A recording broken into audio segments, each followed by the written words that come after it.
આપણી આસપાસ ટ્રાન્સફોર્મર્સ તો બધે જ છે, પાવર ગ્રીડથી લઈને આપણા ફોન ચાર્જર સુધી. પણ શું આપણે ક્યારે વિચાર્યું છે કે એમની અંદર શું હોય છે? આજે આપણે બે મુખ્ય ડિઝાઇનને સમજવાના છીએ, જે આપણી દુનિયાને પાવર આપે છે. એક છે કોર અને બીજી છે શેલ ટાઈપ. ચાલો જરા ઊંડા ઉતરીને જોઈએ કે આ બંને કેવી રીતે કામ કરે છે અને એ જાણવું કેમ જરૂરી છે. તો સવાલ એ છે કે આ કોર અને શેલ ટાઈપમાં એવો તો શું ફરક છે? અને તમને જાણીને નવાઈ લાગશે કે જવાબ એકદમ સીધો સાધો છે. બધો ભેદ એમના નામમાં જ છુપાયેલો છે. તો ચાલો શરૂ કરીએ આપણા પહેલા વિભાગથી, નામમાં શું છે. અહીં આપણે જોઈશું કે કેવી રીતે એમની આખી ડિઝાઇન ફિલોસોફી એમના નામ પરથી જ ખબર પડી જાય છે. જો બસ આટલો જ છે મુખ્ય તફાવત. કોર ટાઈપમાં જે કોર છે એ એકદમ સેન્ટરમાં હોય છે અને વાઇન્ડિંગ એની ફરતે વીંટળાયેલું હોય છે. બીજી બાજુ શેલ ટાઈપમાં એનાથી ઉલટું છે. વાઇન્ડિંગ અંદર હોય છે અને કોર એને બહારથી કવર કરે છે, જાણે કંઈ કવચની જેમ. બસ આ એક જ કોન્સેપ્ટ પર આખી ડિઝાઇન ટકેલી છે. ચાલો હવે એમની બનાવટ પર એક નજર નાખીએ. વિભાગ 2, બ્લુપ્રિન્ટ્સ અને વાઇન્ડિંગ્સ. અહીં આપણે એમના ફિઝિકલ સ્ટ્રક્ચરની ડિટેલ્સમાં જઈશું. અહીં આપણે એમના સ્ટ્રક્ચરનો મેઇન તફાવત જોઈ શકીએ છીએ. જુઓ, ટ્રાન્સફોર્મરમાં લિમ્બ એટલે એ ભાગ જેની ઉપર વાઇન્ડિંગ વીંટાળેલું હોય છે, અને વિન્ડો એટલે એની આજુબાજુની ખાલી જગ્યા. તો કોર ટાઈપમાં 2 લિમ્બ્સ અને 1 વિન્ડો હોય છે, જ્યારે શેલ ટાઈપમાં 3 લિમ્બ્સ અને 2 વિન્ડોઝ હોય છે. અને એક વાત નોટ કરવા જેવી છે, કોર ટાઈપમાં વાઇન્ડિંગ બહારના લિમ્બ્સ પર હોય છે, જ્યારે શેલ ટાઈપમાં એ બરાબર સેન્ટરના લિમ્બ પર હોય છે. હવે આપણે એની બનાવટ તો સમજી ગયા, પણ એ કામ કેવી રીતે કરે છે એ જોઈએ. વિભાગ 3 છે મેગ્નેટિક ફ્લક્સનો માર્ગ. અહીં આપણે એનર્જીના એ અદૃશ્ય પ્રવાહને સમજવાની કોશિશ કરીશું. આ બધો ખેલ છે મેગ્નેટિક સર્કિટનો. કોર ટાઈપમાં ફ્લક્સ માટે ખાલી એક જ રસ્તો હોય છે, જેને સિરીઝ સર્કિટ કહેવાય છે. સમજી લો કે જાણે એક જ લેનનો રસ્તો હોય. જ્યારે શેલ ટાઈપમાં ફ્લક્સ માટે એકથી વધુ રસ્તાઓ હોય છે, જેને પેરેલલ સર્કિટ કહેવાય છે, જાણે કે મલ્ટી લેન હાઈવે હોય.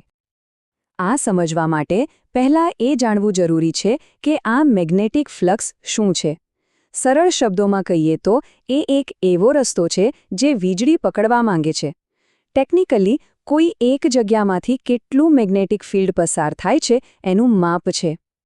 અહીંયા આપણે એ સર્કિટને કામ કરતી જોઈ શકીએ છીએ. કોર ટાઈપમાં રસ્તો એક જ હોવાથી બધો ફ્લક્સ એકસાથે જ રહે છે. પણ શેલ ટાઈપમાં શું થાય છે કે સેન્ટરના લિમ્બમાંથી જે ફ્લક્સ નીકળે છે એ 2 ભાગમાં વહેંચાઈ જાય છે અને સાઇડના લિમ્બ્સમાંથી પસાર થાય છે. એટલે કે દરેક રસ્તા પર અડધો ફ્લક્સ જાય છે. તો આ બધી ટેકનિકલ વાતોનો સાચો મતલબ શું, એ ક્યાં કામ આવે છે? ચાલો હવે વિભાગ 4માં એના રિયલ વર્લ્ડ ઉપયોગો પર નજર કરીએ. અહીંયા જ બધી વાત સાફ થઈ જાય છે. Core type transformers heavy duty કામ માટે બનેલા છે, જેમ કે પાવર ગ્રીડ, જ્યાં હાઈ વોલ્ટેજ અને હાઈ પાવરની જરૂર પડે. જ્યારે શેલ ટાઈપ ટ્રાન્સફોર્મર્સ આપણા રોજિંદા જીવનમાં વપરાય છે, નાના ઇલેક્ટ્રોનિક ગેજેટ્સમાં, જેમને લો વોલ્ટેજ અને લો પાવરની જરૂર હોય છે. અને હા, જો ક્યારેય ભૂલી જાય ને તો બસ આટલું યાદ રાખજો, શેલમાં L એટલે લો વોલ્ટેજ. એકદમ સહેલી ટ્રીક છે ને, જે હંમેશા કામ લાગશે. ચાલો હવે આપણા છેલ્લા વિભાગ તરફ જઈએ. વિભાગ 5, વ્યવહારિક સમાધાનો. અહીં આપણે મેન્ટેનન્સ, ઇન્સ્યુલેશન અને પૈસા એટલે કે ખર્ચ જેવા પ્રેક્ટિકલ ફેક્ટર્સની વાત કરીશું. મેન્ટેનન્સની વાત કરીએ તો કોર ટાઈપમાં કેવું છે કે એની ડિઝાઇન સિમ્પલ છે, વાઇન્ડિંગ્સ સુધી પહોંચવું સહેલું છે, એટલે એનું મેન્ટેનન્સ આસાન છે. પણ શેલ ટાઈપમાં ઇન્સ્યુલેશન કરવું થોડું અઘરું પડે છે, કારણ કે એમાં બંને વાઇન્ડિંગ એક જ સેન્ટ્રલ લિમ્બ પર એકદમ નજીક ગોઠવેલા હોય છે. આના પરથી સીધો સવાલ એ થાય કે તો પછી આમાંથી મોંઘું કયું? પણ જવાબ એટલો સીધો નથી જેટલો આપણને લાગે. ખર્ચની વાત થોડી રસપ્રદ છે. જો આમ તો મોટા પાવર માટેના કોર ટાઈપ ટ્રાન્સફોર્મર મોંઘા હોય છે, પણ અને આ વાત સમજવા જેવી છે, જો આપણે એક સરખા પાવર રેટિંગના 2 ટ્રાન્સફોર્મર લઈએ તો શેલ ટાઈપ વધુ મોંઘું બની શકે છે. કેમ? કારણ કે એના માટે જે કોમ્પ્લેક્સ ઇન્સ્યુલેશનની જરૂર પડે છે એનાથી બનાવવાનો ખર્ચ વધી જાય છે. તો ચાલો ફટાફટ આપણે જે પણ શીખ્યા એને એકવાર ફરી જોઈ લઈએ.